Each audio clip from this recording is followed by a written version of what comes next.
नमस्कार, स्वागत है आपका हिंदी वात्सल्य में। और आज हम एक नई कविता पे बातचीत करेंगे। वो कविता है महादेवी वर्मा की कविता है, जिसका शीर्षक है बीन भी हूँ मैं, तुम्हारी रागिनी भी हूँ। और इस कविता से पहले हमने महादेवी वर्मा की दो कविताओं पे भी चर्चा की थी, जिसमें यह मंदिर का दीप और फिर विकल है प्राण मेरे। उन दोनों की भी वीडियो हमारे प्लेलिस्ट में लगी हुई है, आप उनको भी देख सकते हैं। आज हम इस कविता पे बातचीत करेंगे। जैसा कि मैं शीर्षक बता दिया हूं कि बीन भी हूं मैं, तुम्हारी रागिनी भी हूं। ये कविता 1930 में प्रकाशित नीरजा काव्य संग्रह में संकलित है। आप स्क्रीन पे देख भी रहे होंगे कि कुछ इंपॉर्टेंट तथ्यों को भी मैंने नोट डाउन किया हुआ है, जिसमें मैंने लिखा है कि दर्शन से प्रभावित, अर्थात ये कविता जो है उसमें आपको दार्शनिक प्रभाव भी देखने को मिलेगा। और वो कैसा प्रभाव होगा जो भेद से अभेद की तरफ आपको ले जाएगा, द्वैत से अद्वैत की तरफ ले जाएगा, अर्थात दो की जगह एक बनाएगा, एकाकार की दृष्टि अपनाएगा। तो इसमें जो शीर्षक है कि बीन भी हूं मैं, तुम्हारी रागिनी भी हूं, उसमें बीन का जो प्रतीक है वो प्रकृति के प्रतीक के तौर पे रखा गया है, और प्रकृति के सृजन करने वाली प्रतीक के तौर पे रागिनी कहा गया है। मतलब कि बीन यानी कि जो बीड़ा है वो प्रकृति है, तो उसका जो सुर है वो उस प्रकृति को सृजन करने वाला है। महादेवी वर्मा दोनों को खुद बताती है, यानी कि वो अपने आप को बीन भी कहती हैं, बीणा भी कहती हैं और रागिनी भी कहती हैं। आप इसको एक और दृष्टि से लेंगे कि जो बीन है, जो बीड़ा है, वो आत्मा है, और जो रागिनी है उसको हम परमात्मा के तौर पे लेंगे। तो ऐसा है कि महादेवी वर्मा कहती हैं कि मैं जो हूं आत्मा भी हूं, परमात्मा भी हूं, अर्थात प्रकृति भी मैं ही हूं और प्रकृति के सृजन करने वाली रागिनी भी मैं ही हूं। तो आप इस अर्थ में कविता को पढ़ते हुए आगे और बेहतर तरीके से समझ पाएंगे। आप अपने दिमाग में एक चीज जरूर ये समझ विकसित कर लें कि इस कविता में जो दर्शन का प्रभाव है वो आपको द्वैत से अद्वैत की ओर ले जाएगा और भेद को मिटाते हुए अभेद की दृष्टि अपनाएगा। तो आज हम कविता की अब मूल पाठ पे चलते हैं, और फिर कविता की एक एक पंक्तियों को पढ़ते हुए हम उसके अर्थ पे बातचीत करेंगे, और उसके बाद कुछ इंपॉर्टेंट पंक्तियों पे भी बातचीत करेंगे जो कविता की दृष्टि से महत्वपूर्ण है।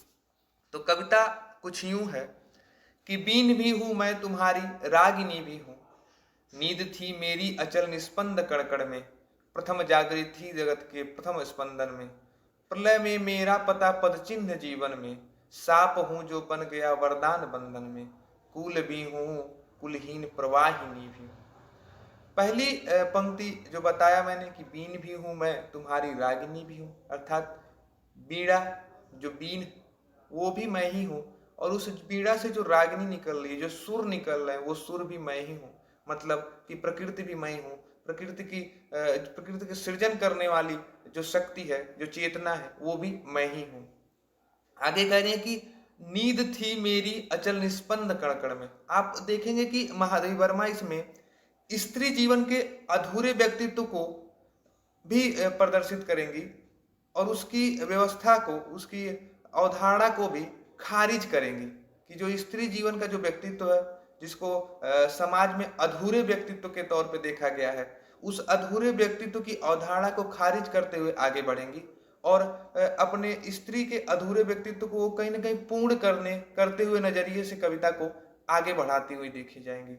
तो कह रहे हैं कि नींद थी मेरी अचल निस्पंद कड़कड़ में, मतलब कि इस पूरे अचल यानी कि पूरे जगत में, पूरे संसार में जो नींद है कणकण में, वो नींद भी मैं हूं, और प्रथम जागृत थी जगत के प्रथम स्पंदन में।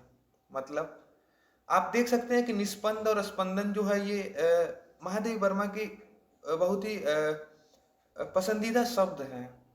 और कह रहे हैं कि जो नींद है जगत में, जो प्रत्येक कण कण की नींद है, वो भी मैं हूं, और इस अचल को जब नींद के बाद जो हम जगते हैं, सोने के बाद जो उठते हैं, वो प्रथम जागृति भी स्वयं मैं हूं और जगत के प्रथम स्पंदन, यानी कि प्रथम जब नींद के बाद जब इस संसार में किसी प्रकार का कोई हलचल होता है, उसमें प्रथम जागृति के रूप में भी मैं ही हूं। मतलब वो कहना क्या चाहती है, दोनों चीजों को आप समझिएगा कि विरोधाभास के माध्यम से, कि नींद भी जो है, जो कण में नींद बसी है, वो नींद भी मैं हूं। पर उस नींद के बाद जब संसार में किसी प्रकार का कोई पहला हलचल होता है, तो उस पहले हलचल में पहली जागृति के रूप में भी मैं ही हूं। प्रलय में मेरा पता पद चिन्ह जीवन में। अब इस पंक्ति में आप और अच्छे तरीके से समझेंगे कि प्रलय में मेरा पता पद चिन्ह जीवन, अर्थात प्रलय में भी मेरा पता है और जो जीवन बचा रहेगा उसमें पद चिन्ह भी मेरे ही मिलेंगे। साप हूं जो बन गया वरदान बंधन में। मतलब वो क्या कह रही हैं कि जो साप, यानी कि जो स्त्रियों को एक साप के रूप में, स्त्री जीवन को एक साप रूप में माना गया, वो जब किसी के रूप में प्रणय बंधन में बंध जाती हैं तो एक वरदान के रूप में देखा जाता है और एक वरदान के रूप में स्थापित होती हैं।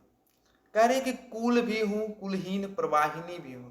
कुल का मतलब यहाँ किनारे से, और कुलहीन प्रवाहिनी का मतलब नदी के रूप में आप देखेंगे कि कुल भी हूं यानी कि एक किनारा भी हूं, और कुलहीन प्रवाहिनी।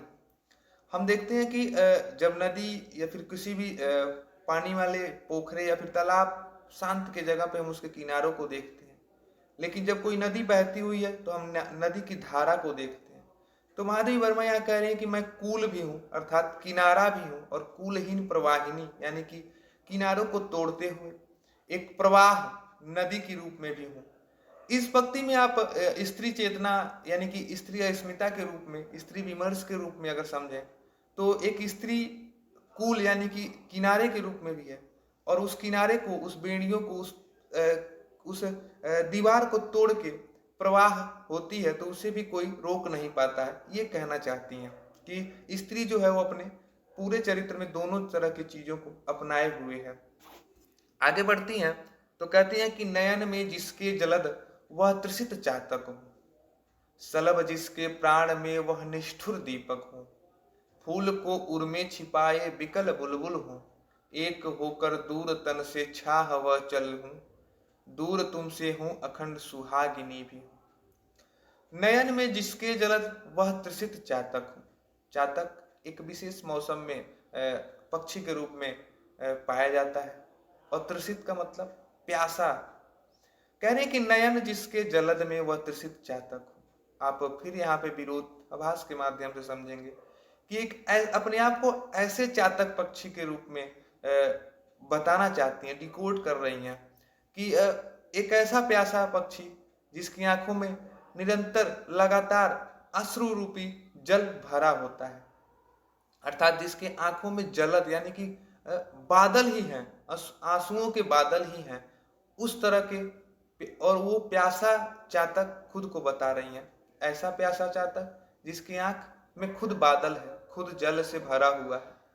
आगे करिए कि सलभ जिसके प्राण में वह निठुर दीपक हूँ। सलभ का मतलब कीट पतंगा, कई जगह पे देहाती एरियो में गवई शब्द में फतिंगा भी कहा जाता है। तो सलभ जिसके प्राण में वह निठुर दीपक हूँ, मतलब कि वो जान रही हैं, वो ऐसी कीट पतंग के रूप में अपने आप को मान रही है कि उनको पता है कि वो उस दीपक के पास जाएंगी तो वो दीपक उसको जला देगा। आप छोटे से उदाहरण के रूप में समझेंगे कि हम शादी विवाहों में जाते हैं तो देखते हैं कि सजावटों में बड़े बड़े बल्ब और हाइलोजन जलते हुए देखते हैं, और देखते हैं कि उनके पास छोटे छोटे जो कीट पतंग जाते हैं वो जल जाते हैं। तो आप उसी अर्थ को लेते हुए इस पंक्ति में फिक्स करके देखिए कि सलभ जिसके प्राण में वह निठुर दीपक है, मतलब कि वो इस प्रकार की कीट पतंग अपने को कह रही हैं कि उनको पता है कि वो दीपक, उस निठुर दीपक के पास जाएंगे तो उनके प्राण चले जाएंगे। फिर भी वो कह रही हैं कि फिर भी वो जाती हैं, फिर भी वो कीट पतंग उस लाइट के पास निरंतर प्रयास करता है जाने के लिए। फिर आगे कह रहे हैं कि फूल को उर में छिपाए बिकल बुलबुल हूँ। फूल को उर में छिपाए, उर का मतलब हृदय में छिपाए, यानी कि फूल का मतलब क्या है, सुगंध। एक बिकल बुलबुल, हम ऐसे तो हम और भी कोयल की मधुर आवाज को देखते हैं, पर यहाँ बुलबुल शब्द का यूज है। और एक ऐसी बुलबुल जो बिकल है अर्थात व्याकुल है, और वो व्याकुल बिलबिल बुलबुल ऐसी है जो अपने हृदय में सुगंध को छिपाए हुए है। महादेवी वर्मा खुद के लिए कह रही है कि मैं ऐसी व्याकुल बुलबुल हूँ जो अपने हृदय में सुगंधों को भी समाये हुए हूँ, छिपाए हुए हूँ। एक होकर दूर तन से छाह वह चल हूँ। कहने कि आप ऐसे समझिए इस लाइन को कि एक होकर दूर तन से छाह वह चलूं। मतलब जब हम चलते हैं तो हमारी एक छाह बनती है, हमारी एक छाया बनती है। वो कह रहे हैं कि हमारे तन से वो दूर है छाया, पर उस दूर तन से और छाया से दूर होने पर भी हम एक साथ चलने वाले हैं, हम एक साथ चलने वाले लोग हैं। कह रहे हैं कि दूर तुमसे हूं अखंड सुहागिनी भी हूं, अर्थात वो अपने आराध्य को संबोधित कर रही हैं कि हम तुमसे दूर तो हैं, लेकिन हम अखंड यानी कि बिना विभक्त हुए, बिना किसी खंडित भावना के सुहागिनी भी हैं।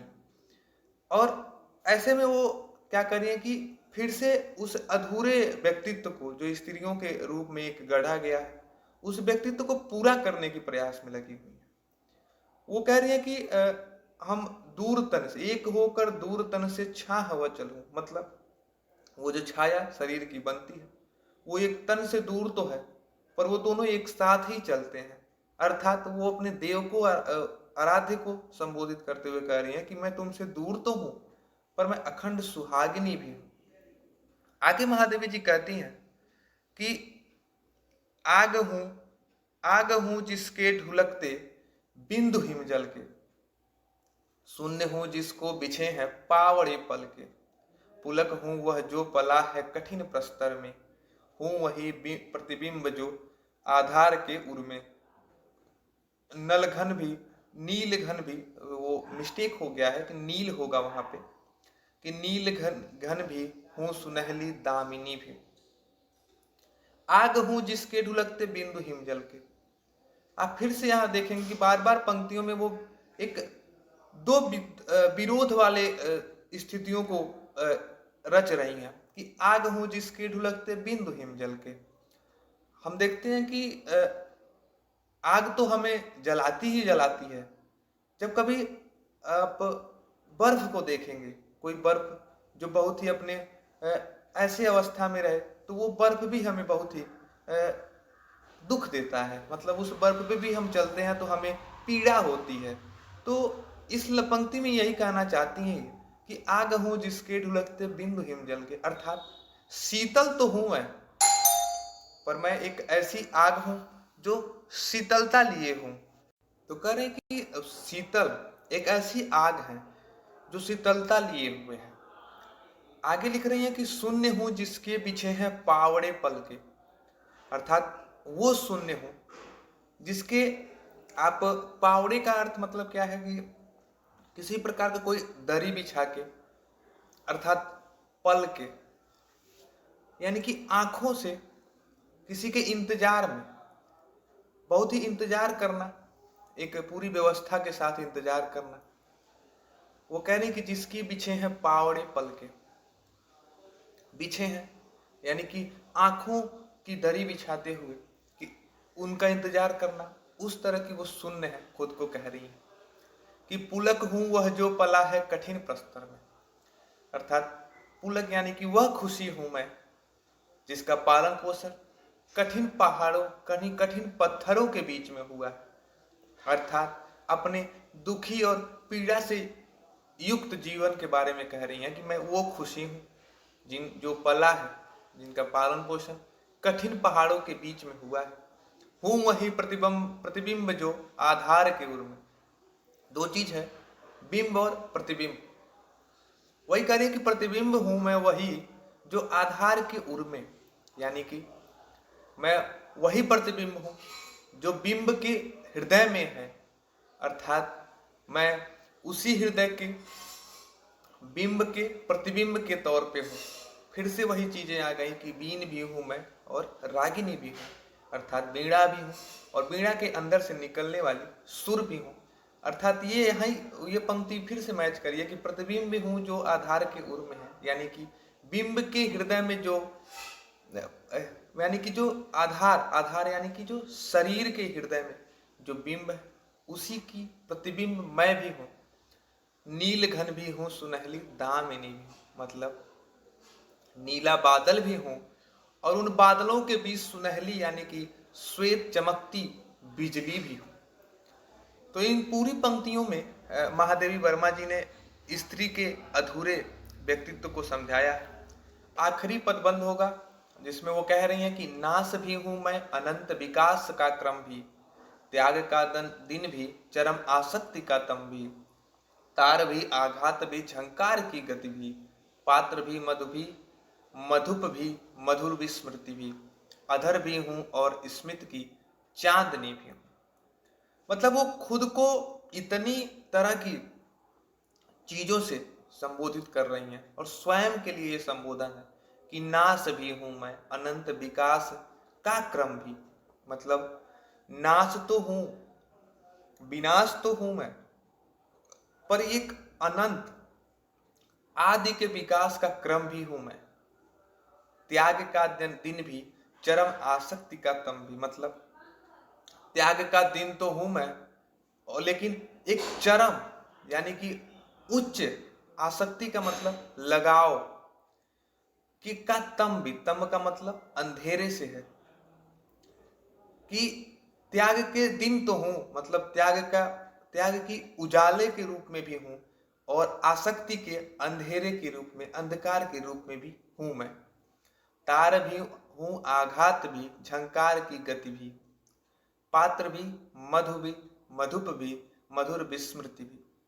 कह रहे कि पात्र भी हूं यानी कि मैं बर्तन भी हूं, मधु भी हूं यानी कि शहद जो बर्तन में रखी जाती है, मधुप भी हूं, मधुप भी मतलब कि भौरा भी हूं और मधुर विस्मृति भी यानी कि जो भौरा मधुर सुगंधित उस फूलों की सुगंध को लेके उड़ जाता है, उस तरह की मधुर विस्मृति भी हूं। अर्थात अधर भी हूं स्मित की चांदनी भी हूं। अधर का मतलब होठ भी हूं और होठ में मुस्काई हुई चांदनी भी हूं। स्मित चांदनी, स्मित का मतलब हंसना, हंसना भी 6 प्रकार का होता है। आप सर्च करेंगे कि हंसने की प्रकार कितने प्रकार के होते हैं, कि कोई ही हंसता है, कोई दांत दिखा के हंसता है, कोई होठों में हंसता है। तो ये होठों की जो मुस्कान है वही स्मित होती है, स्मित की चांदनी। तो वो कह रही कि मैं होठ भी हूं और होठों की मुस्कान लिए चांदनी भी हूं। अर्थात इस पूरी कविता में महादेवी वर्मा ने स्त्री के अधूरे व्यक्तित्व को पूरा करने और उस स्त्री के अधूरे व्यक्तित्व की मान्यता को खारिज करने का काम किया है। आप देख रहे होंगे कि 1 2 3 ये 4 5 चीजों को मैंने क्रम से लिखा है। रागिनी, प्रवाहिनी, सुहागिनी, दामिनी और चांदनी। ये इसलिए लिखा है क्योंकि ये कविता में क्रम से आए हुए शब्द हैं जो तुकांत है और यूजीसी के नेट परीक्षा के पैटर्न में आजकल ट्रेंड में है कि इस तरह की चीजों को पूछना। तो आपसे पूछ सकता है कि महादेवी वर्मा की कविता में जो कि बीन भी हूं मैं और रागिनी भी हूं मैं, तुकांत शब्दों का क्रम सही से लगाइए तो आप इसको जरूर ध्यान देंगे कि रागिनी, प्रवाहिनी, सुहागिनी, दामिनी और चांदनी। तो ये कविता जो है एक दार्शनिक प्रभाव से प्रभावित कविता है जो भेद को मिटा के अभेद में विश्वास करती है, आत्मा और परमात्मा को एक करती है, अधूरे व्यक्तित्व वाली स्त्री की मान्यता को खारिज करते हुए स्त्री के व्यक्तित्व को पूरा करती है। अर्थात वो स्त्री विमर्श के रूप में भी देखें तो वो कहती है कि कुलहीन प्रवाहिनी भी हूं, मतलब स्त्री एक उस किनारे को भी तोड़ के एक प्रवाह गति से भी बहना जानती है।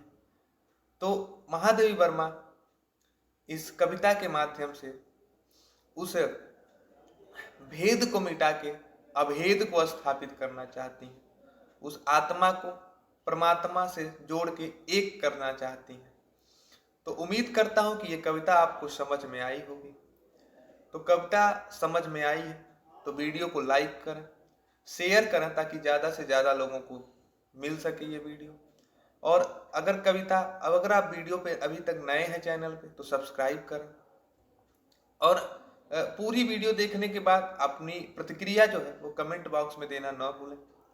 तो ऐसे ही लगातार हम कविता पे बातचीत करते हुए आगे बढ़ेंगे। तो अब इस कविता और इस वीडियो के साथ हम अलविदा लेते हैं। मिलते हैं एक नए वीडियो के साथ, तब तक के लिए नमस्कार।